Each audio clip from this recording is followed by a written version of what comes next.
Hey, and welcome back to the Talks with Bri Podcast. I'm your host, Sabrina Simmons. Guys, I hope you're doing well. Thank you so much for joining me on another episode of the pod. Yes. Guys, this week's episode is a continuation of the Leap of Faith series.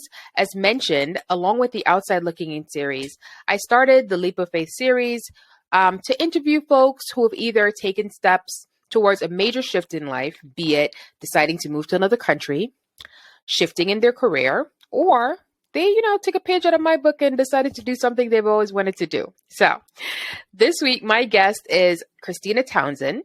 Christina wears many hats. To name a few, she's a wife, a mother, inspirational speaker, poet, youth mentor, and real estate investor. Christina was a Division I athlete at Oklahoma State University, where she studied sociology and physical therapy.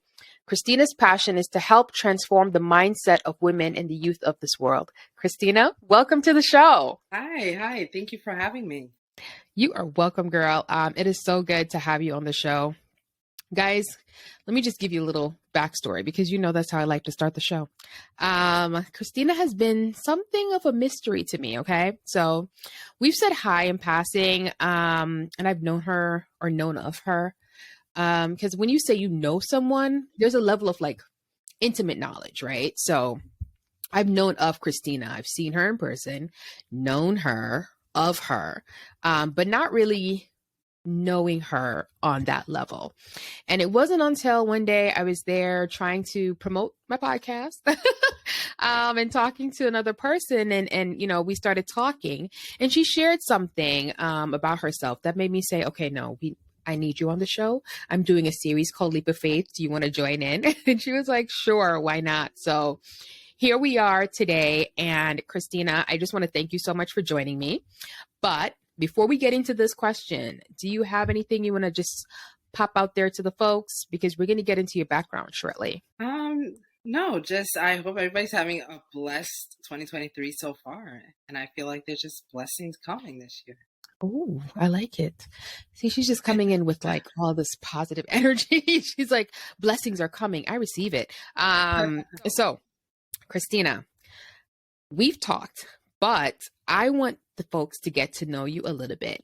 So what I didn't know, I was so surprised when we were having this conversation. And guys, if you see me looking off screen, let me just give you a little spiel right now. This is going to be a video recording. It's going up on the YouTube. You're going to be able to view it on Spotify, but I will be looking off screen every now and then because I have some notes right here to my left. And, I need to check my notes every now and then to keep myself on track. So that's why you see me looking off camera. But Christina, she grew up Caribbean household, here Jamaican, Christina's Haitian.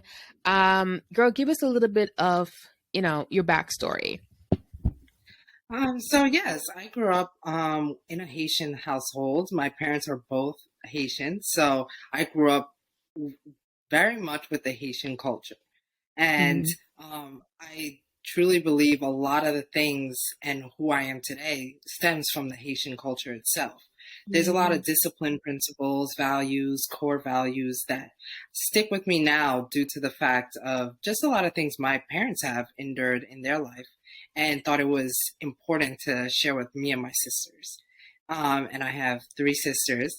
And so it was really it was an amazing household to be grown up in because it was I was seeing the American side of life, but then getting Haitian culture put into you and instilled into you was so transformative. It allowed me to see 2 sides when I was going to school. And there was a lot of times where you saw kids do one thing, but you were told something else. Right. Yeah. No, Yes. I was gonna, as you're speaking, I'm like, there's so much commonalities, right? I think it doesn't matter. Haitian, Jamaican, Bayesian, we all have those Caribbean values and those Caribbean foundation that really, you just see that difference in the way in which our parents kind of instill those values in us. So hearing you speak about going to school, seeing one side, wanting to do something differently maybe, and then being told, no, girl, that's not how we do it in this house. Yes, very much so. And it stemmed from a lot of different things. From one of the biggest turning points was a career path. There's a lot of things in, I guess, the Caribbean or Haitian culture itself was a lot on based on stability. And Mm-hmm. them Yes. coming, my parents coming from Haiti, it was, I tip my hat to them all the time. And I tell them, I thank them for taking that leap of faith to come here because it's not an easy one to take. And they Mm-hmm. took a different route. But I see so much of what God instills in his children. He's a generational God. So I didn't Mm-hmm. have to do that. I didn't have to be born in Haiti and then take that leap. My parents did it.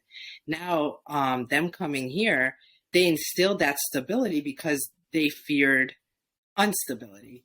And so when they Right. came here, they went to school, and they put themselves through school and were able to get a phenomenal jobs. My mom, she's a nurse and she's been a nurse for many, many years and has been doing some great things in the medical field itself. My dad was actually an entrepreneur to start. Um, my dad Mm-hmm. had a business with my uncle, mechanic. Yeah, mechanic business. Um, Mm-hmm. didn't do as well as they wanted it to do. So that brought on fear as well. So when Right. instructing me and my sisters, it was more of find a job that provides you stability in life. And it's not really about passion or purpose or like what Right. you love or like to do. It was I more of what will pay the bills. Right. I think that's one of the things that and my brother and I, we've talked about it before, right? When you come from an immigrant background, your parents are always instilling in you find something stable, right? Just get a job, work, do this. The idea Yes. of becoming an entrepreneur is not necessarily that it's frowned on, but I think because they came from this time of coming to this country, right? A lot of us, our parents, they may have already been respected in their fields, right? Back home, they've had their jobs, had their houses, and so as we talked about the fact that in immigrant families, you know, our parents coming to this country, it is, I would say it's probably one of the hardest things, right? Like they come to this country because they want a better life for their families. But then, coming here, the idea is that they're like, listen, we have to make sure that our children are stable. We have to make sure that our children kind of almost follow status quo, right? And status quo for West Indian families are lawyer, doctor, nurse, judge, engineer, architect. Like those are the things that in their minds they're like it's complete stability. So you went into physical therapy. I know that your sisters are nurses. They followed mommy, and you were in school. You were trugging along. You're like, all right, guys, I'm doing this, but I don't know if I'm doing this because somewhere along the line, real estate came calling. So tell the Yes. people Yes.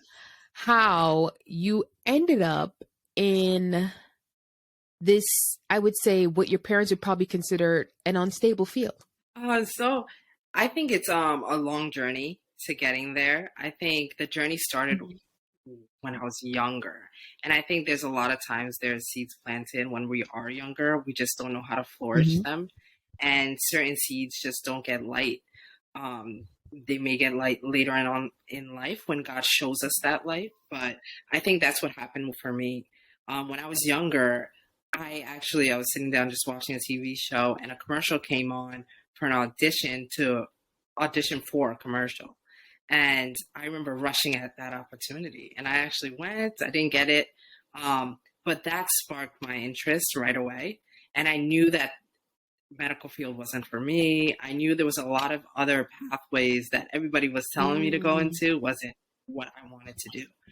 I never wanted to be an actress or anything, but I do Mhm. believe at one point in my life I probably would have been a journalist if it was Mm. up to me, going Yeah. back to school. But it was just something that I knew from that moment. I was 13 at the time. I knew that that's I wanted to go a different route with my life. I didn't want to go to what I was already seeing. And I truly believe God gives us certain gifts in life, and Mm-hmm. he'll bring them out when he wants them to. So as I'm in school, I'm doing what I'm supposed to be doing. I'm enjoying it, kind of, not really. I definitely do think that I enjoy the fields of physical therapy, but just to see myself doing it for 20 plus years, 10 plus years, just, I didn't see that. I didn't see Mm-hmm. future. And so actually when I got pregnant, I was like, okay, well, I want to be home raising my child. I, Mm-hmm.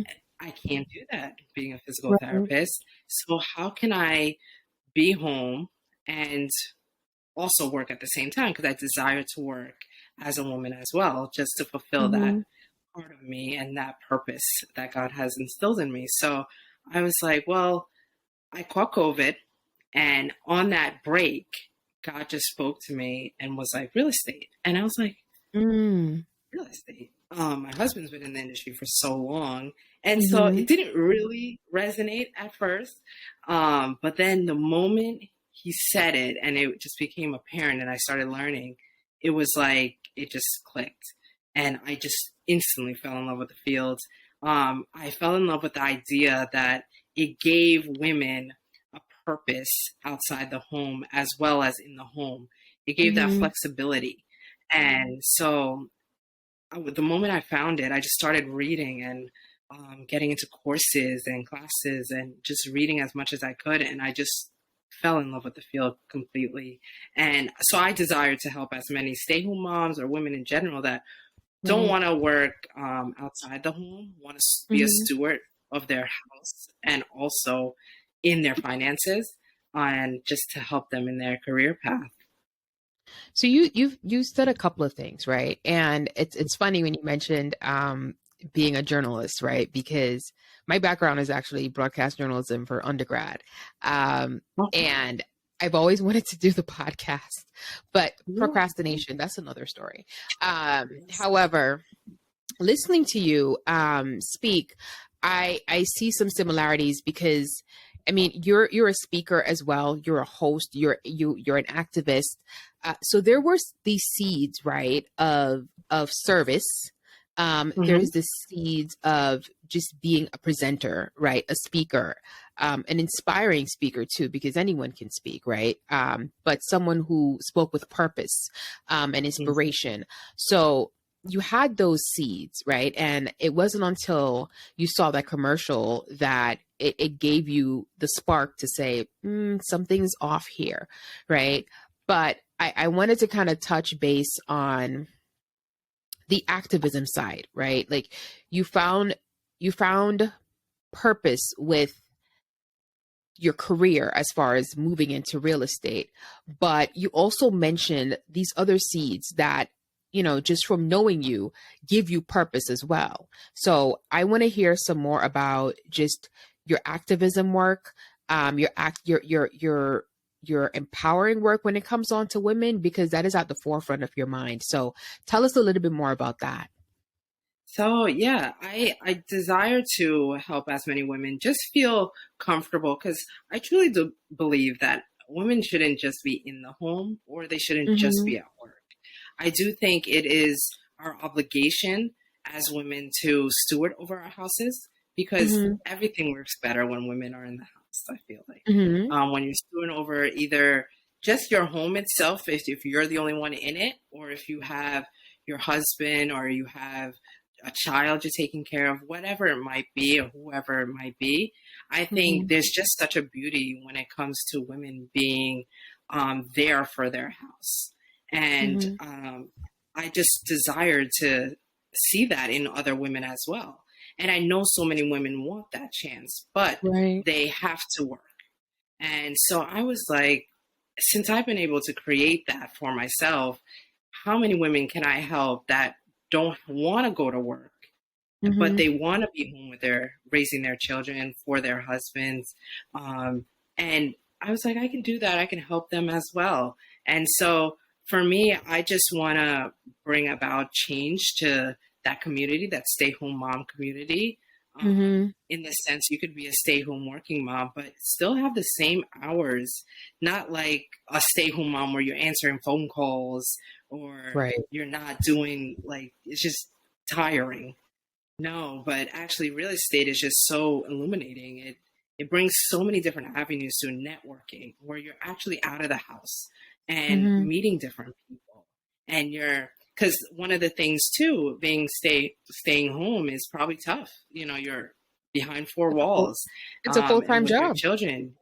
Yep. Yeah, exactly. So it could get kind of sad and lonely sometimes, Mm-hmm. but having that job where you get to go out and meet certain people and get to view a property, get to make someone else's dream come true through a property. Mm-hmm. There's just so many different things and avenues you can do with real estate. You talk about this field, right? Real estate. Like people think real estate is okay. You go, you show a house, but there's so much more compartments to real estate that folks may not be aware of, right? There's definitely the freedom of being able to set your hours, but what I like about your story and what I like about your purpose is the fact that you're looking for a way to kind of reestablish, right, the structure, right, that we know of. Because when you think about the home, when you think about the family, right, no one is saying, not to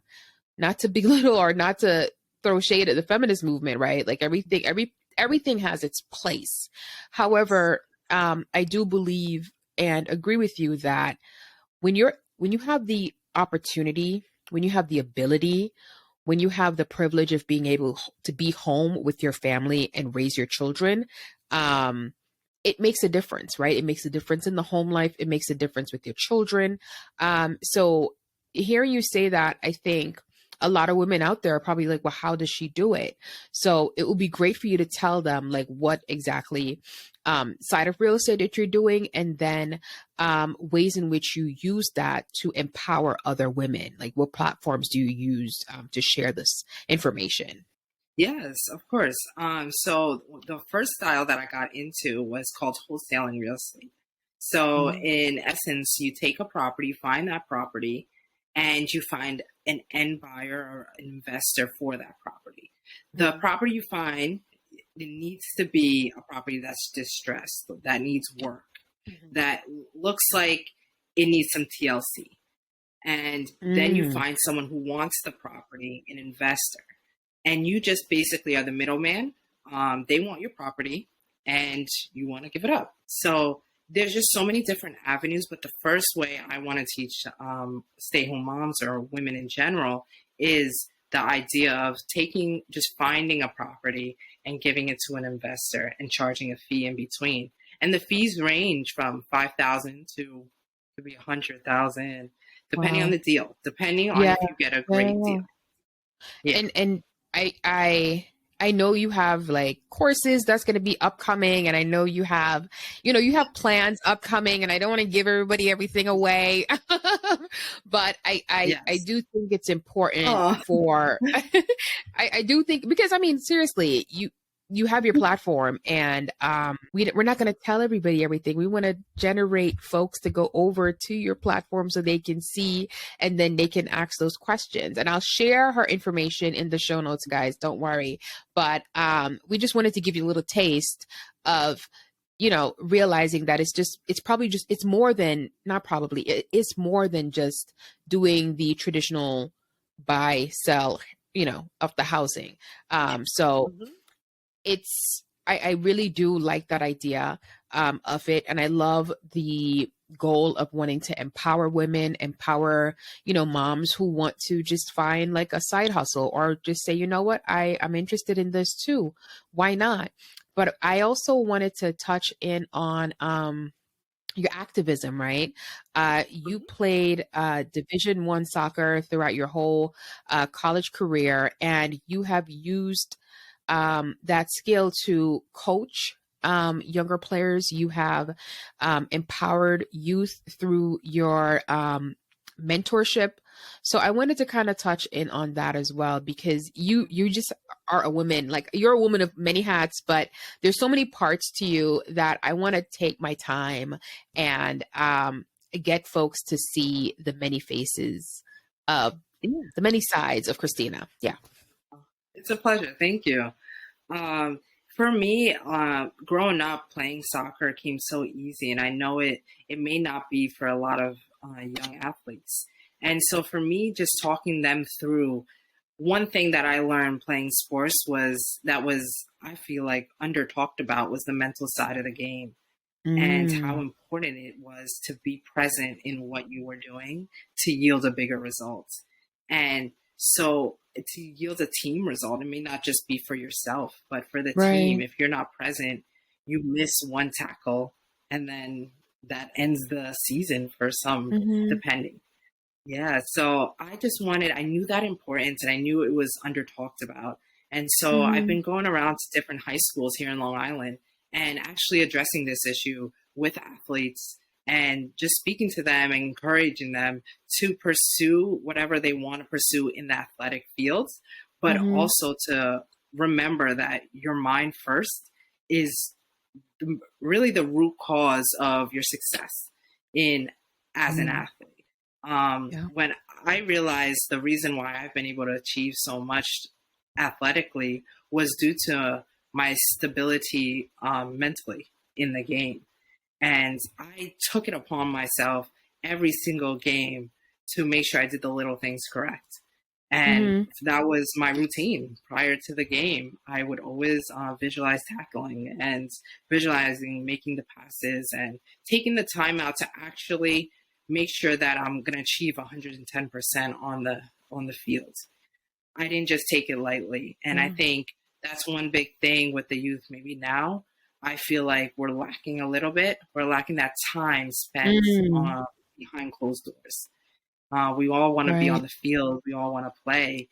And how about if you are on the bench but you're called to play one game, but because of your anger and your hostility, all these times you've never played, you don't perform the way you're supposed to, and then you lose that chance because we're all given one chance in life, really. And many of us get second chances, third chances, but you get one chance at least in this life, and what you do with it is so important. So I'm just speaking back to the youth and encouraging them to just take the chance that they're given, whether it's you're at a community college, because I did go to a community college starting out, and I know how important it is to speak back to the community colleges, because a lot of people think that that's a stop sign for you. You couldn't get into school, or people just look down upon it. But how about if you just change your perspective and your mindset to, this is my starting place and this is where my future begins, instead of saying this is thinking about it negative, all this negative thinking, So I'm going around to community colleges as well, just kind of encouraging the athletes and just the student bodies as well, just about the mental side of life in general and the positive thinking that to yield just the results you want. It makes so much sense. And I love what you said. You said your mindset, your mind first is the root of your success, right? It sounds pretty like common sense, right? It sounds so, like, duh, we know that. But you'd be surprised that we talked about our conversation earlier about just working out, right? Like, just you really have to put some intentionality behind going out there and doing what you have to do. So as an athlete, your mindset was the first thing. Like, you're, being able to play, that's one thing, right? But if you don't have that mindset to say, hey, this person might be able to do 20 tackles, right? But I'm going to put it in my mind that I can do 30. If you don't have that first to push yourself, then you just be an average player, right? I think that's what usually separates some of the great players from some of the average players. Not to say that, it is what it is, but your mindset is what really takes you over the edge. So I do admire and applaud you for doing that, especially with what you said about the community college, right? It's not how you start, right? It's how you finish, right? My mom always says to me, it doesn't matter how much money you make, it's what you save, right? Because you can see a person out there $300,000 and they have no money, right? And then a person with the $50,000 salary, they're able to afford the things that they afford. And that's only because they have those principles, right? They have that mindset. So, I love that you give back in that sense because it's so important, especially for our youth today. With everything that goes on in this world, it's good to know that we have folks who are willing to offer their time to encourage and to lift up and to build the next generation. Yes, thank you. And I'm also incorporating my faith in there as well, Mm-hmm. just because I do think it's important to speak faith as much as possible, depending on whatever your faith may be. But I do believe that everything centers around God and the timing of God's will for his will to be done in your life. So I Right. think it's important too. So I've been speaking on faith in athletics and bringing the Mm-hmm. divide together because, to be honest, the athletes, that's the one thing, my husband always says this, but anytime like any kind of ethnicity, gender, race, they all come together to watch a game, any kind of sport game, no matter what. Now, it's not Right. about politics. It's not about anything else. But if the Super Bowl's on, anyone of any Yeah, color, they're going to come together to watch the game. that's Yeah, true. so I think it's Yeah, really important, since you do have eyes on you as the athletes, to express your faith as much as possible because you do I have a love that. platform. And, speaking of faith, we're going to kind of pivot a little bit because just knowing what I know of you, right? Your faith has been very impactful on your journey to motherhood, right? Yes. You are a mom to one of the most handsome baby boys I've known. He's absolutely adorable. And folks are like, oh my gosh, her son is so cute, so wonderful. Look at her and her husband. Oh my gosh, black love, family goals, all those wonderful things, right? But they see you and they may not necessarily know that it was a journey to get to this space. So, and your faith played a huge part in that journey. So I wanted to talk a little bit about your journey to motherhood and what that was like. So tell the people just how Christina got to be mommy. Yes. So one thing I do want to say, I think it's really important when you're presenting God to present God. So that's why I think one reason why a lot of people may not see what I'm dealing with on the external side of things, Mm-hmm. just because I still want to approach people where they still see light in Of me course. compared to if I'm walking around doom and gloom. Because I think it's so important, no matter what. Even if I don't speak, someone might be like, "Oh, she might believe in God or not." Mm-hmm. So I just want to represent God in any way I can. So I do, and that's one point I do want to say to any moms that have dealt with what I'm going to speak about or are speaking about. One of the biggest things you can do is never look upset while you're waiting for your season of turnaround. Mm. Because God is looking at how we wait and the joy. He always talks about in His Yeah. Word, talking about how be joyful in waiting. Mm-hmm. So there's so much power in actively pursuing joy while you're waiting. Because it's hard. It's definitely Yeah. very hard, as I It tell you. girl. Oh, listen. Yeah. Okay, wait a minute. Wait a minute. Wait a minute. Wait a minute. Christina, you said, God is looking at how you wait. Yeah. And let me just tell you this, right? In a complete, just in total transparency, guys, I didn't know what Christina went through, right? Because when I would see her, it was always a smile. Hey, how are you? Like, it was just like, and it's not to say that it came off as fake or anything like that. What I got from her was genuine joy, right? And and I recognize, right, that it takes a lot, right? And she said it, right? It's hard. It's hard to, you know, um wait and to have joy while waiting, right? There's a lot of intentionality that you really have to put into waking up every day and saying, okay, I choose joy, right? Yeah. You have to make that decision. You have to make that choice to choose joy. You have to be intentional about choosing it. But I love what you said, because it really, for anybody out there, and even though you may not be in a season that Christina has passed through, right? You can take her story and apply it to any area of your life, right? You have to be intentional to choose joy while you wait in whatever season. So, you know, I didn't mean to cut you, but I really wanted folks to understand that from me being a person on the outside looking in at her, right? Well, thank I you. saw joy. I saw Thank you. complete joy. And when we spoke, and I was just like, I'm sorry, girl, what? No way. Like, I don't know how. And it's not to say that you didn't have moments where, you know, you were sad or you were disappointed or you weren't devastated, but you still had that mindset to wake up every day and say, God, I choose joy. So, Yeah. you know, I think it's beautiful. Wow, thank you.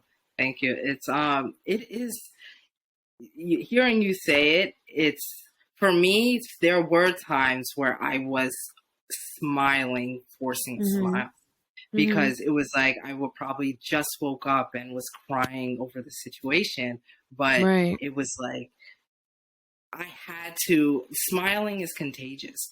You know, Yeah. the more I saw it and the more I gave it and I Yeah. saw a smile back, it actually helped my soul get rejuvenated. Mm. So hearing you say that it felt genuine to you is really amazing for me, because Yeah. there were times that it was very, very genuine. But Mm-hmm. there were a lot of times where I probably just finished crying, because majority of the time where I see you in church, Yeah. and it's usually Sabbath mornings where you wake up on a Yeah. Saturday, you have nothing Yeah. to do, and you're just Yeah. in the Word and having devotional, and you're Mm-hmm. crying, and Yeah. you get yourself up and you go to church, and so it's like there were times where it did, it took a lot, Yeah. And that's but okay, I because it's supposed to. yeah, yeah, Yeah. yeah. No, you're right. You're right. It's a journey for sure. It's a journey. But my 100%. journey started back in 2020 when my husband and I were like, okay, like let's start having kids. Like, we want to have Mm-hmm. kids now. And in 2020, I got pregnant pretty quickly, and I was like, yes, this is so exciting. And little did I know, maybe 6 weeks later, having a miscarriage, and I'm like, what? Mm. Doesn't make sense. But I Right. guess what the will of God is right now for my life. And it was it was right before what's that holiday in July? 4th of July. Independence? Yeah. Yes. Mom brain, y'all. Mom brain. Yeah, mom brain. It's okay. Yes. It was right before 4th of July, so it was just it's a happy time for the world, but it was a lot for me going on internally. And I just remember being very confused about what was going on, because you're told one thing, you know, women, you're supposed to produce, you know, and it should be easy, you Right. know, and that's what I thought. That's what I thought about it. And I was like, oh, whenever I want to decide to have kids, it can just happen, you know, and we take that selfishly as our Ooh, wills, girl. you know, our desires, and whenever we want to have something done. And Mm-hmm. that was a rude awakening. Mm. I remember God speaking to me and telling me to go into His Word and just spend time with Him. And I did it for about 2 weeks and fell off the routine, fell off my devotionals, Yeah. and it just, life, it started getting crazy. I went back to school because it was in the summer I got pregnant, and then I went back to school in the fall. So my routine slowed down, and I had work. So there was a lot of things, and I didn't end up sticking with it. I got pregnant Mm-hmm. again in about November time, Mm-hmm. and excited again, not thinking anything of it. and just was like, okay, the first one, I hear so many times, the first one is usually a miscarriage, everybody's telling you, oh, it's okay. I heard so many people tell me, oh, Michelle Obama had, like, it makes me feel better that someone else had to go through it as well. Definitely did not make me feel better. Right. And change my circumstances at all. Gosh. Yeah, but I heard it quite a bit. But it was, for me, I was like, okay, whatever. Well, this is the second pregnancy. It's going to happen. This is it. And I don't know what happened as I went in for my 3rd month check right after the first trimester. No baby. When I had heard a heartbeat, everything was fine. Baby was there. And when I went in for my check at the end of first trimester, no baby. So they got, confused. Everyone's confused at this point. Doctors, myself, my husband, everyone's confused right now. And they're scheduling me for a DNC because at this point it's too far in. So you can't just I wasn't actively bleeding. So there was no way to know I just had a miscarriage again. And so they ran tests. They did the DNC. They ran a bunch of tests, found out that it wasn't huge, but it was a fibroid, and where it was located was right on the gestational sac. Okay. And so I found that out. I was like, okay, did a lot of research about it. And they said, if you change your diet, you can shrink it or go away. So I was going through the healing process of the DNC, and I just remember it was actually January 31st, 2021. I was just sitting on the couch with my husband, and we're watching, it was either a soccer game or a TD Jakes. We love a TD Jakes in the morning. But it was one of the two, and I'm sitting there in the corner and watching it, and I'm just dazed out. And he's like, what happened? Are you okay? And I'm like, yeah, I'm fine.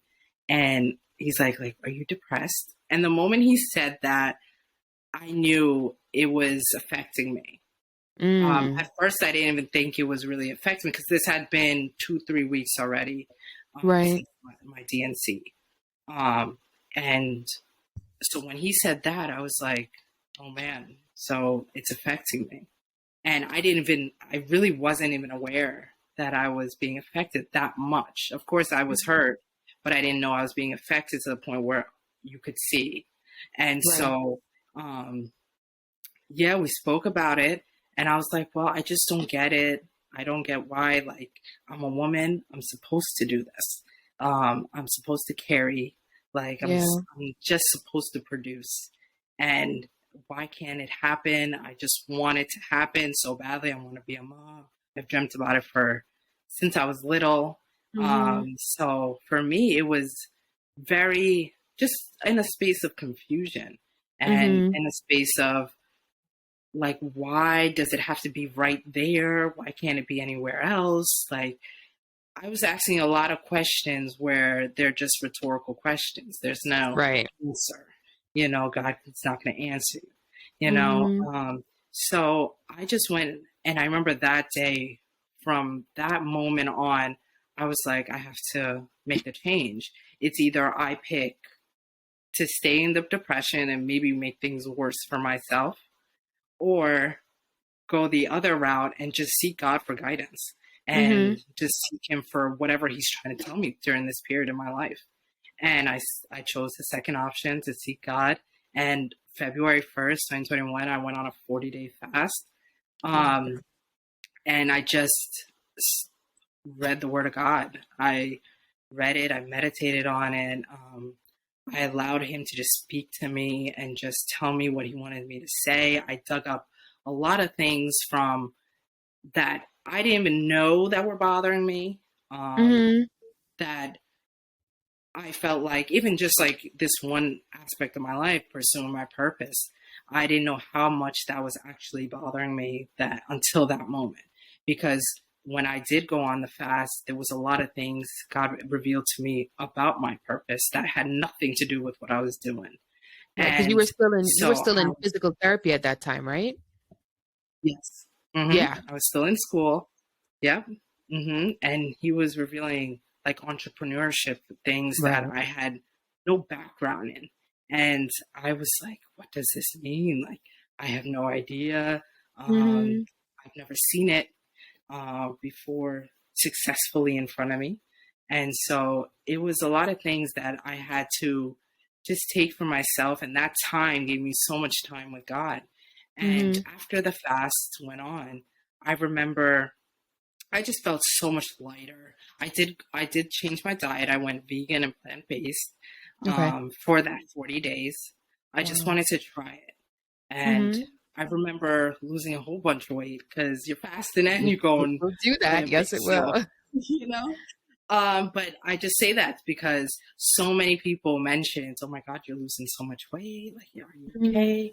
I'm like, yeah, I'm great. Like, I was actually at a really great spot in my life, and Yeah. um, it was just I say that because so many people may look at you and not know what you're going through, and judge you from that, and Yeah. you just have to be strong enough to continue your journey. Mm-hmm. Because I got so many like, oh man, you look better with more weight on. I got That's a the lot of West those. Indian side where they're like, don't get Yes, too skinny, yes. girl. Uh-huh. So I never let it affect me because I knew Mm-hmm. the end goal. I knew what was in my mind. I knew what was going on. I knew what I needed to accomplish. And Mm-hmm. so after the fast, I remember writing it down actually on my notes that God at the end of the fast told me I'm going to have a baby boy. And Oh wow. I saw myself 3 months pregnant at the 3 month check, and they're Yeah. announcing me it's a baby boy. And so I'm like, okay. So I write it down, and maybe 3 days later, I get my monthly. I'm like, okay, what? Wait, what happened? Like I thought um, you said. yeah, right. I was like, no. So actually, right after that, we did end up getting pregnant. And it was funny because there was one Saturday morning where, like you were saying, I probably did say hi to you. And I Mm-hmm. remember, I don't remember who was preaching or whatever. I just remember feeling so down in the middle of service. And I Mm-hmm. actually went to one of the elders in the church asking for prayer and finally told Mm-hmm. um, what I was going through. And they just prayed with me. So but those are those weaker moments where it's Right. okay to ask for help. Oh yeah. Because it was after my fast, I was feeling great. But I just had a morning where I didn't feel great, Mm-hmm. so it's okay to not feel good all the time. It's Yeah. okay to feel like you're not hearing from God and that Yeah. you're still waiting for what God has already promised you. Because what I didn't know was that obedience to go first on the fast and second, the obedience to ask for prayer. I was already pregnant in the prayer. Oh And wow. I found out later that I was Yeah. pregnant and I had no idea. But I feel like it's those little things that Yeah. allow, and I know there's a chapter, I don't remember what book, but God talks about when you're heavy, seek an elder for prayer. Mm. And I just remember hearing that. And I remember feeling heavy. And I was like, you know what? I don't want anybody in my business. I don't want anybody to know Yeah. what I'm That's going the West Indian through. part of us And too. yeah, but it was It's that obedience, listening to the voice right. It's that funny. led me. Yeah, it's funny that you say that, right? Because, we we we are products of our upbringing, right? There's those things where they're like, whatever is happening on the inside, you keep it in. You don't let nobody know. Yes. But I think this is why it's important for us to have spaces like this where you're able to share your story because it encourages someone who may be going through it it encourages folks who are in a different season, right? Let's say it's not necessarily them wanting to get pregnant, but it could be someone saying, listen, I have been praying and asking, or I'm looking for a new career path, right? You had two leaps that you really took, right? You took the leap of faith to do a career change, because what you didn't realize was everything was tied in, right? You were going to school for physical therapy, but you weren't happy. You were like, it's okay, but it doesn't really give me that. It doesn't give me the butterflies, right? And it doesn't, there's something missing. There's a key piece that's missing.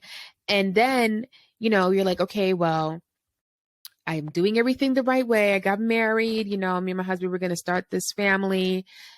These things are not happening. Why? Right. And God doesn't always give us the answer right away, but what he will do is prompt you to do things, and it's up to you to be obedient, right? So you allowed yourself to be obedient, and that in turn, not only were you obedient, right? But I honestly, what you said really struck a nerve with me, right? You have to find joy in the wait, and not everybody could do that. And I don't knock anyone if that's not if that's not something that you're able to do, because we all have different capacities, right? But what I will say is, even if you can't be joyful 100% of the time, or be intentional about finding joy 95 or 85% of the time, try 10%. You'd be surprised. That 10% of you trying to be joyful is like that mustard seed of faith, right? It will do so much good. So, folks will listen to you and be like, well, she was joyful all the time. I can't be joyful. Christina had her moments, y'all. She had her moments where it was just like, I'm going to smile through these tears, right? Hearing you speak, it reminds me of Hannah, right? The story of Hannah, where she wanted a baby, and the other wife, she was just popping them out left, right, and center, like breathe on her, and she was pregnant. And Hannah wanted a baby so badly, and she would go and she would pray, and she was just praying to the point where she really couldn't even say any words, right? And she was just praying.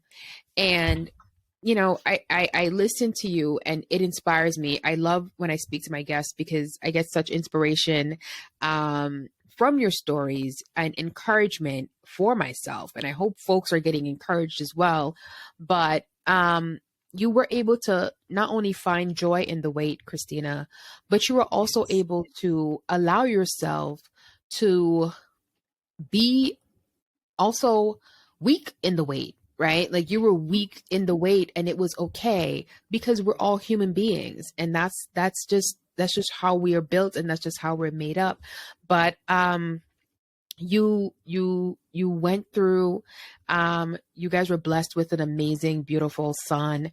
I wanted to know how did this journey, like, to motherhood, like, for your relationship with you and your husband, like, how did it pull you guys closer? He was obviously concerned because he saw you and he's like, is everything okay? What's going on? But, what was it like having that support from him? Because one of the things that happens in a West Indian household, West Indian upbringing, is a lot of unsolicited advice. They mean well. They mean well, but they will say, girl, it's okay. Michelle Obama had a miscarriage, girl, so you should feel better. It's okay, girl. Don't worry about it. So I wanted to know just what was it like, because it's really you and him in that journey. So what was that like? I think it's really important who you choose to spend your life with, and you make sure that you spend with the person that wants to see something come together with both of you, like having children, but also wants to see the best for you.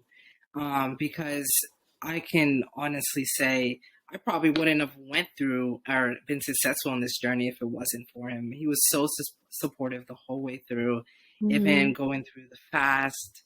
And he didn't do it with me, but just going through the fast and just coming out of the fast and the way he spoke life into me, and that it's going to happen on God's timing. And there was just so much that you needed someone else for the days that you did feel weak to get picked up.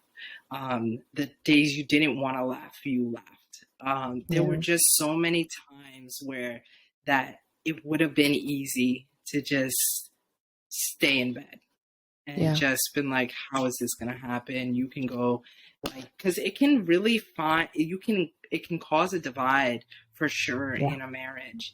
But I feel like there's a lot of times, I feel like that divide may be caused only when you two don't see the greater picture to what's going on.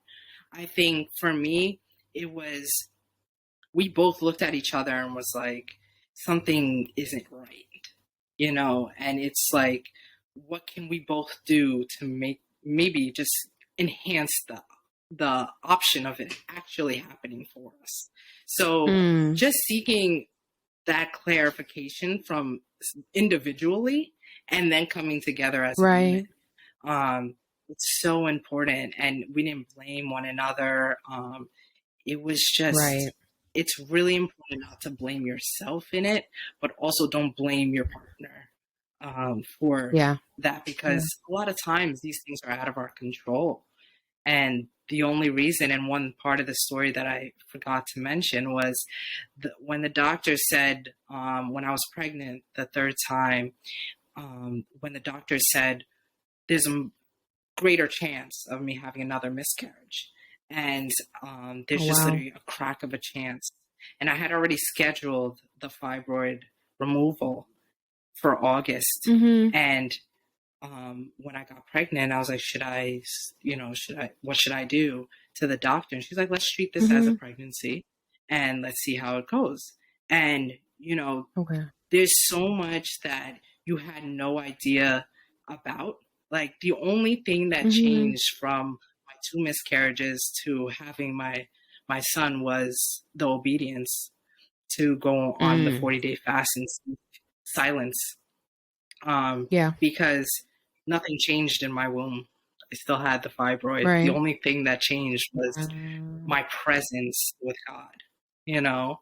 So I think one of the biggest things for us as a couple was seeing the power of God move in our life through that situation. And while I was pregnant, actually the fibroid, God did a miraculous thing and just removed the fibroid while I was pregnant. And there's just little things that as you stick to what God's called you to that there's so much beauty if you just, you guys, when you say I do, it's not just for the easy times, you know, it's for the hard times. It's for when you don't even see what's about to happen and what's coming your way. I love it. I absolutely love it. I have 3 questions for you that I figured it'd be good for folks to kind of just to get a little bit more of you. But what motivates you to get up in the mornings now? For me, it's about pleasing God. That's how I live my life now.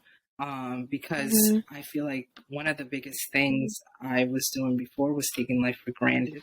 You think you're obligated to wake up and you're really not, you know, and just waking up and being like, how can I please you today, God? And I think that one of the biggest things is just doing, not being lazy, not saying you're going to do something and you're not doing it.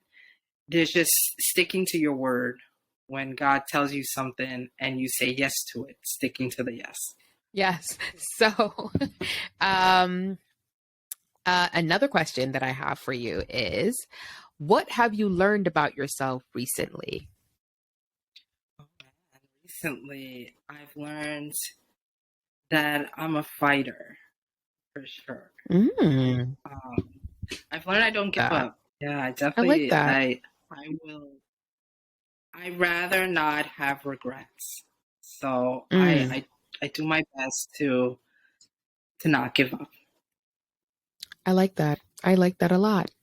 And I think I know the answer to this question, but for the folks out there, is Christina an introvert or an extrovert, or my personal fave, is she an ambivert? I think I'm an ambivert.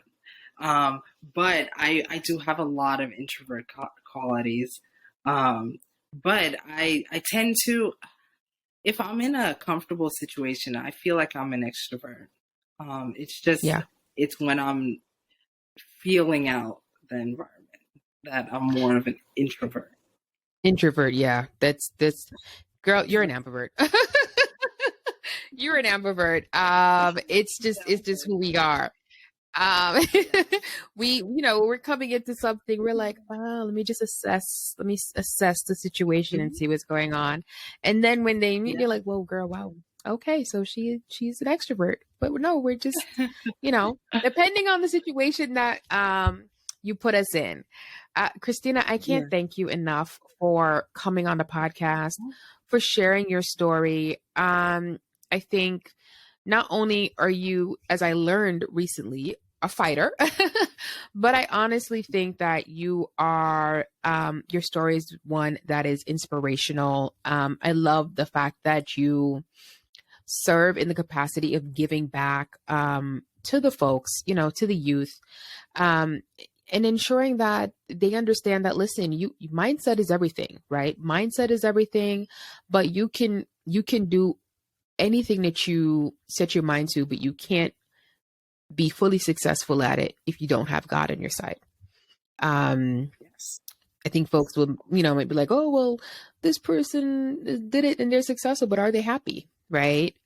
Success looks differently, but when you find that peace, when you get that relationship with God, and I love the fact that you have been a bit of a quiet storm, I would say.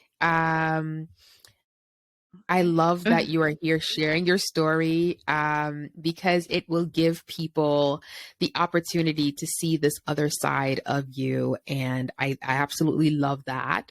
And folks, if you are watching this and you're looking at her name and you're like, the name looks familiar. Townsend.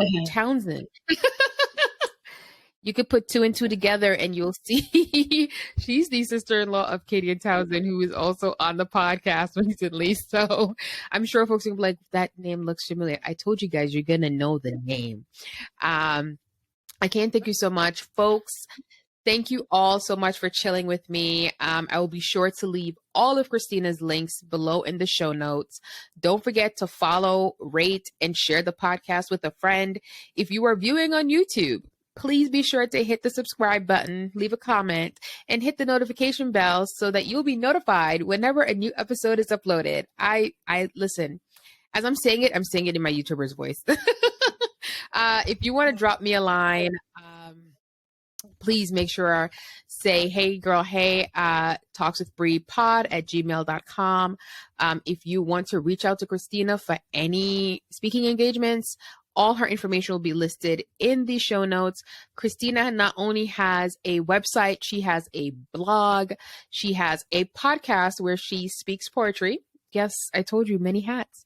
And she also has a YouTube channel where she shares her knowledge of the real estate industry. I cannot wait to see the amazing things that you will continue to do. Is there anything else that you would like to leave the folks with before I sign off? I would love to say, live out of the box that many people may tell you that you're supposed to be in. You're not just a podcaster. You're not just a banker. You're not just anything. God put so many talents in us, and you are okay. It's okay to flourish every talent, and it's okay to go after what your dreams are and your desires of your heart. So I hope you guys are all having a blessed 2023.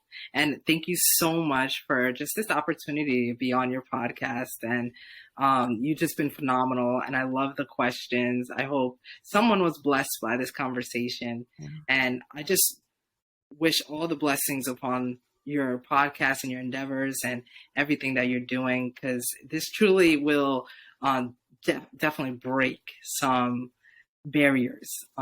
There's so many things, I think, and so many people that are locked in certain situations. I truly believe what you're doing will break those cycles. So keep doing it. And thank you for having me. Thank you.